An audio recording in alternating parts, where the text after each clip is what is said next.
नमस्कार, मैं रुचि देव। आप सभी को नवरात्रि की बहुत सारी शुभकामनाएं।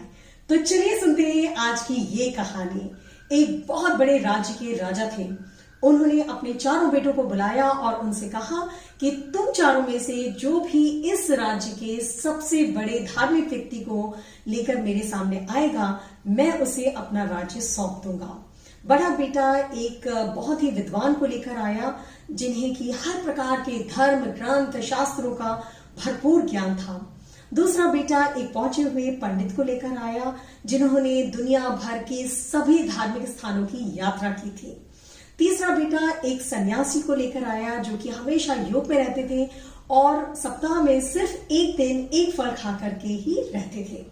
राजा ने सभी का सम्मान किया और उन सभी को विदा किया। अब राजा परेशान कि चौथा बेटा अभी तक क्यों नहीं आया। तीनों राजकुमार भी धीरे धीरे फुसफुसाने लगी। तभी देखा कि चौथा बेटा किसी साधारण से व्यक्ति को लेकर के महल की तरफ आ रहा है। अब ये देख करके तीनों राजकुमारों को हंसी आने लगी। जैसे ही चौथा बेटा पहुंचा, उसने कहा, महाराज, देर होने के लिए मुझे क्षमा कीजिए। मैं जब रास्ते में जा रहा था तब मैंने देखा कि ये आदमी रास्ते में चलने वाले किसी कुत्ते के घाव को पोंछ रहा है, उसे साफ कर रहा है, उसकी मरहम पट्टी कर रहा है।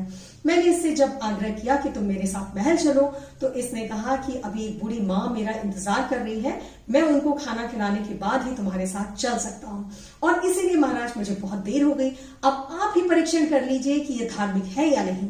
तो महाराज ने उससे पूछा कि तुम्हें किस धर्म का ज्ञान है, तुम धर्म के बारे में क्या जानते हो, तुमने कौन से धर्म पढ़े हैं और तुमने कौन से ग्रंथों का अध्ययन किया है।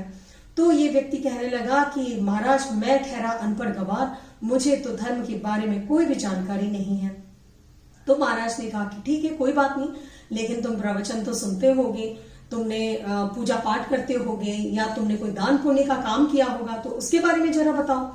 तो ये व्यक्ति एकदम डर गया और सहम गया और कहने लगा कि महाराज, मुझे क्षमा कीजिए, मैंने ये सब कभी कुछ नहीं किया, क्योंकि इन सब चीजों के लिए मेरे पास टाइम ही नहीं है।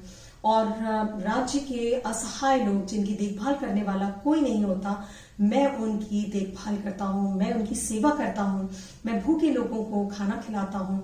जितना मेरा सामर्थ्य है मैं उसके अनुसार दूसरों की सेवा करता हूँ। तो महाराज बहुत खुश हो गए और उन्होंने उस आदमी को धन दिया बहुत सारा और उसे विदा किया। साथ ही उन्होंने अपने राज्य के असहाय लोगों के लिए एक सेवा आश्रम भी बनाया और इस व्यक्ति को वहां का इंचार्ज बना दिया। अपने चौथे बेटे को उन्होंने अपना राज्य सौंप दिया।